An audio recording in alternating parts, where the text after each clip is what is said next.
بسم اللہ الرحمن الرحیم۔ السلام علیکم ورحمۃ اللہ وبرکاتہ۔ میں آپ کی اردو کی ٹیچر مس حنا طارق آپ سے مخاطب ہوں۔ آج ہم آپ کی اردو کی درسی کتاب کا مطالعہ کریں گے۔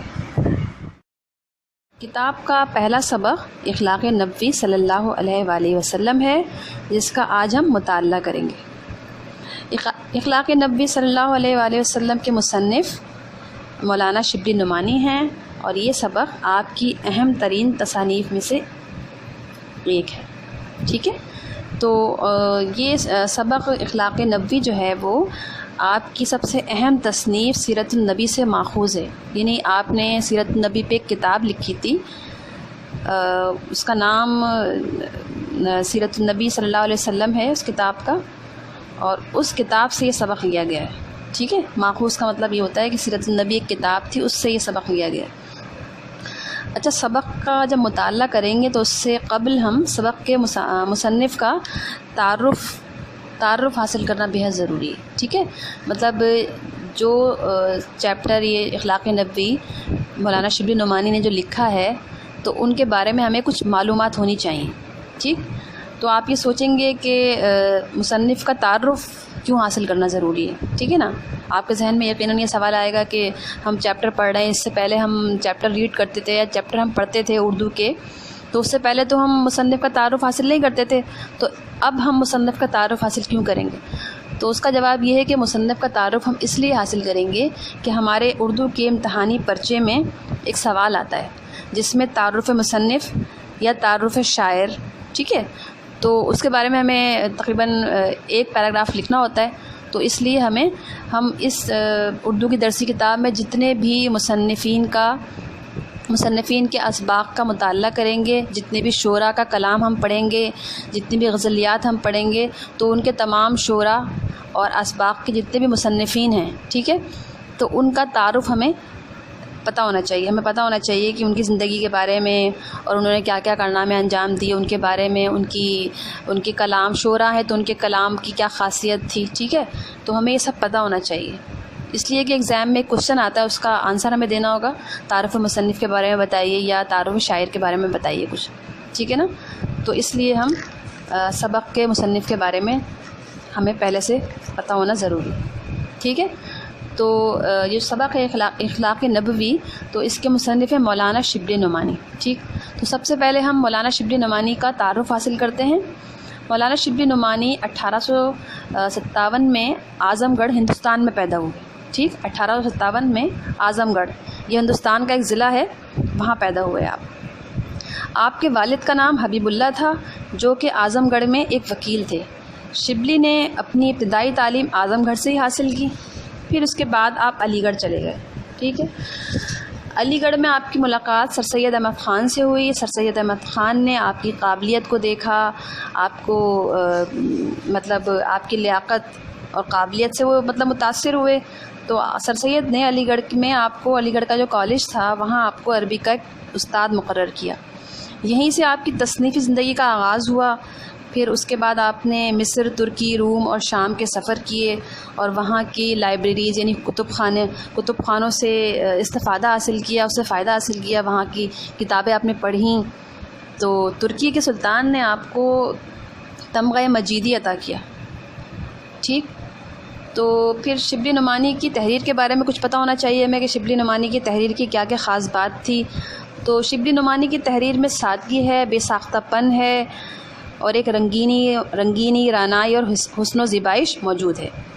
اچھا، آپ کے کلام کی خاص بات یہ ہے کہ آپ نے اپنی تحریروں میں مسلمانوں کے دینی، سیاسی، تہذیبی کارناموں کا تذکرہ کر کے مسلمانوں میں جوش، ہمت اور ولولہ پیدا کیا، اور یہی آپ کی تحریر کا ایک مقصد بھی تھا۔ مولانا علامہ شبلی نعمانی کی تصانیف میں جو اہم تصانیف ہیں ان کی، اس میں المامون، الغزالی، الفاروق، سوانح مولانا روم، مقالات شبلی اور سیرت النبی صلی اللہ علیہ وآلہ وسلم جیسی بلند پایہ کتابیں ہیں۔ ٹھیک ہے، اب ہم سبق کے مطالعے کی طرف چلتے ہیں۔ تو اس کے لیے سب سے پہلے ضروری یہ ہے کہ آپ گھر میں اس سبق کی بلند خوانی کریں گے۔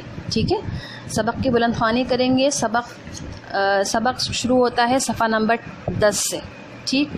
تو سب سے پہلے آپ نے یہ کرنا ہے کہ سبق کی بلند خوانی کرنی ہے. اس کے بعد آپ نے سبق کے مشکل الفاظ کے معنی جو کہ آپ کو کتاب کے صفحہ نمبر 187 اور صفحہ نمبر 188 پر بآسانی مل جائیں گے، اس کا مطالعہ کرنا ہے.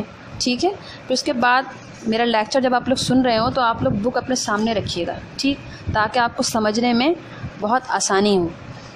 تو سبق کا مطالعہ آپ کریں گے. میں سبق کا مختصراً خلاصہ آپ کو یہاں بیان کروں گی کہ سبق میں مولانا علامہ شبلی نعمانی نے کس چیز کا تذکرہ کیا ہے. اچھا، یہ سبق مولانا شبلی نعمانی کی تصنیف سیرت النبی سے ماخوذ ہے، جس میں مولانا شبلی نعمانی نے رحمۃ للعالمین حضرت محمد صلی اللہ علیہ وسلم کے اخلاق حسنہ بیان کیے ہیں. گھر کے اندر اور باہر، آئلی و سماجی زندگی اور گفتگو میں آپ صلی اللہ علیہ وسلم کا مزاج کیسا تھا.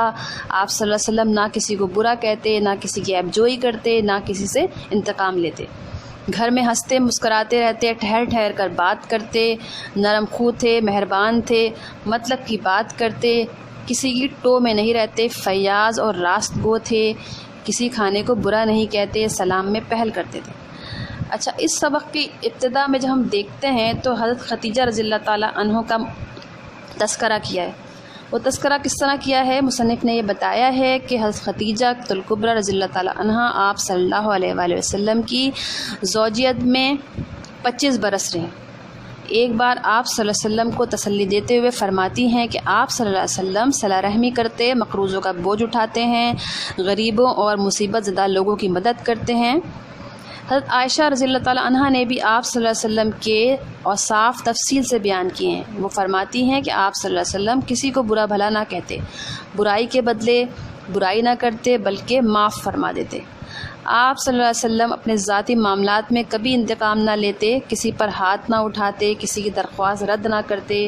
آپ صلی اللہ علیہ وسلم ہنستے مسکراتے گھر میں داخل ہوتے، پاؤں پھیلا کر نہیں بیٹھتے اور ٹھہر ٹھہر کر گفتگو فرماتے تھے. یہ جو میں نے آپ کو خلاصہ بیان کیا ہے، یہ سبق کے پہلے اور دوسرے پیراگراف میں آپ کو ملے گا. ٹھیک ہے. تھرڈ پیراگراف کی طرف جب ہم چلتے ہیں تو اس میں حضرت علی کا تذکرہ، حضرت علی رضی اللہ تعالیٰ عنہ کا تذکرہ فرمایا گیا ہے. آپ فرماتے ہیں کہ آپ صلی اللہ علیہ وسلم خوش مزاج، نرم خو اور مہربان تھے، کوئی بری بات نہیں کرتے، کسی کی عیب جوئی نہیں کرتے اور نہ کسی کی ٹو میں رہتے، بلا مقصد بات نہ کرتے. جب تک دوسرا بات ختم نہ کرتا آپ صلی اللہ علیہ وآلہ وسلم خاموشی سے سنتے رہتے، اپنی تعریف سننا پسند نہ کرتے، فیاض اور سچے تھے. ٹھیک، یہ ہمارا تھرڈ پیرا تک کمپلیٹ ہو جائے گا. اس کے بعد آگے ہند بن ابی حالہ رضی اللہ تعالیٰ عنہ کے بارے میں بیان کیا گیا ہے. آپ ہند بن ابی حالہ رضی اللہ تعالیٰ عنہ کا بیان ہے کہ آپ صلی اللہ علیہ وسلم نرم خو تھے، کسی کی توہین نہ کرتے، چھوٹی چھوٹی باتوں کا شکریہ ادا کرتے، کھانے کو برا نہ کہتے، جو کھانا ملتا کھا لیتے. آپ صلی اللہ علیہ وسلم وقار اور متانت سے گفتگو فرماتے، سلام اور مصافحہ کرنے میں پہل کرتے تھے. ٹھیک ہے، یعنی کہ سلام کرنے والا چاہے چھوٹا بچہ بھی ہو تو آپ صلی اللہ علیہ وسلم سلام میں پہل کر دیتے تھے. یہ نہیں سوچتے تھے کہ بھائی میں پہلے سلام کیوں کروں. ہمارے یہاں یہ ہوتا ہے نا کہ ہم یہ سوچ رہے ہوتے ہیں کہ جی ہم کیوں کریں پہلے سلام، انہوں نے نہیں کیا. تو سلام میں پہل کرنی چاہیے، ہمارے نبی کی سنت ہے یہ. ٹھیک ہے نا. اور آپ صلی اللہ علیہ وسلم کا چہرہ ہنستا تھا، وقار و متانت سے گفتگو کرتے، کسی کی خاطر شکنی نہیں کرتے، یعنی کسی کا دل نہیں دکھاتے تھے آپ صلی اللہ علیہ وسلم. ٹھیک ہے نا. تو یہاں تک امید ہے آپ لوگ کو سمجھ آ گیا ہوگا. آگے چلتے ہیں. آگے نیکسٹ پیرا میں سعد بن عبادہ رضی اللہ تعالیٰ عنہ کا تذکرہ کیا گیا ہے. ٹھیک ہے. سعد بن عبادہ رضی اللہ تعالیٰ عنہ کے بیٹے قیس آپ صلی اللہ علیہ وسلم کے ہم رکاب تھے. آپ صلی اللہ علیہ وسلم نے انہیں اونٹ پر بیٹھنے کو کہا، وہ بے ادبی کے لحاظ سے نہ بیٹھے تو آپ صلی اللہ علیہ وسلم نے انہیں گھر واپس جانے کو کہا. ایک بار نجاشی کے سفیر مدینہ میں آئے تو صحابہ کرام کے منع کرنے کے باوجود آپ صلی اللہ علیہ وسلم نے ان کی خدمت و مدارت خود کی. عتبان بن مالک کی درخواست پر آپ صلی اللہ علیہ وسلم ان کے گھر گئے اور 2 رکعت نماز ادا کی. ابو شعیب کی درخواست پر ان کے گھر کھانے کی دعوت قبول فرمائی اور ان کی اجازت سے راہ سے ایک شخص کو بھی لیا. کسی کی بات پسند نہ آتی تو آپ اس کا تذکرہ اس کے سامنے نہیں کرتے تھے. ایک دفعہ ایک شخص نے باریابی کی اجازت چاہی. آپ صلی اللہ علیہ وسلم نے کہا آنے دو. وہ شخص جو تھا قبیلے کا اچھا آدمی تصور نہیں کیا جاتا تھا، لیکن لوگ اس سے ملنا پسند نہیں کرتے تھے. لیکن آپ صلی اللہ علیہ وسلم کی خدمت میں جب وہ حاضر ہوا تو نہایت نرمی سے آپ نے اس کے ساتھ گفتگو فرمائی. حضرت عائشہ رضی اللہ تعالیٰ عنہ کو اس پر تعجب ہوا، مطلب حیرت کا اظہار کیا انہوں نے، اور فرمایا کہ آپ تو اس کو اچھا نہیں سمجھتے تھے. تو آپ صلی اللہ علیہ وسلم نے فرمایا خدا کے نزدیک سب سے برا وہ شخص ہے جس کی بد زبانی کی وجہ سے لوگ اس سے ملنا جلنا چھوڑ دیتے ہیں. یہ لاسٹ پیراگراف ہے ہمارے چیپٹر کا کہ آپ صلی اللہ علیہ وسلم سلام میں پیش دستی فرماتے. سلام میں پیش دستی مطلب پہل کرتے. جب چلتے تو مرد عورتیں بچے جو سامنے آتے ان کو سلام کرتے. ایک دفعہ آپ صلی اللہ علیہ وسلم راستے سے گزر رہے تھے، ایک مقام پر مسلمان اور کافر اور منافق ایک ساتھ بیٹھے ہوئے تھے. آپ صلی اللہ علیہ وسلم نے سب کو سلام کیا. مطلب آپ نے تفریق نہیں کری کہ یہ مسلمان ہے تو صرف مسلمان کو میں سلام کروں، منافق اور کافر بیٹھے ہیں میں انہیں سلام نہ کروں. تو یہ سبق کا ہمارا لاسٹ پیراگراف ہے. ٹھیک ہے، تو امید ہے آپ کو سمجھ آیا ہوگا. اس کے بعد سبق کے مشقی سوالات ہیں جو صفحہ نمبر 15 پہ موجود ہیں، تو آپ لوگوں کو یہ اپنی کاپی میں درج کرنے ہوں گے. اس کی سلائیڈ میں آپ کو پکچر سینڈ کروں گی اس کام کی، تو آپ لوگ خود سے کرنے کی کوشش کیجیے گا کیونکہ آپ کلاس میٹرک میں آ گئے ہیں اب. لیکن فرسٹ ٹائم میں آپ کو سب سولوشن آپ کو سینڈ کروں گی، لیکن آپ لوگ خود سے کرنے کی کوشش کیجیے گا. مشق ہے صفحہ نمبر 15 پہ. ٹھیک ہے، اور درست جواب پہ نشان لگانے ہیں، وہ آپ لوگ چیپٹر کا مطالعہ کر کے درست جواب پہ نشان لگائیے گا. صفحہ نمبر 15، 16، 17 یہ آپ کا ہوم ورک بھی ہوگا. یہ آپ نشان لگائیں گے اور مجھے PDF فائل کے ذریعے سے یا پھر آپ پکچر سینڈ کر کے مجھے ایز اٹ از اس کو ایز اے ہوم ورک آپ مجھے اس کا اسائنمنٹ جمع کرائیں گے. ٹھیک، تو باقاعدہ میں آن لائن چیکنگ کروں گی اس کی. امید ہے آپ کو آج کا سبق سمجھ میں آیا ہوگا. میں امید کرتی ہوں کہ آپ لوگ اس سبق کو یا اس طریقہ تعلیم کو اتنا ہی انجوائے کریں گے جیسا کہ جب ہم کلاس میں ہوا کرتے تھے، آمنے سامنے بیٹھا کرتے تھے تو ہم لوگ پڑھتے تھے. تو اب بھی آن لائن طریقہ کار ہے، اس کو بھی آپ لوگ پوری طرح انجوائے کیجیے. آپ لوگ دلچسپی لیں گے، ٹیچرز بھی محنت کر رہے ہیں، ہم بھی محنت کریں گے، تو انشاءاللہ بہت اچھے رزلٹس اس کے سامنے آئیں گے. آج کا لیکچر کا میں یہیں پہ اختتام کرتی ہوں.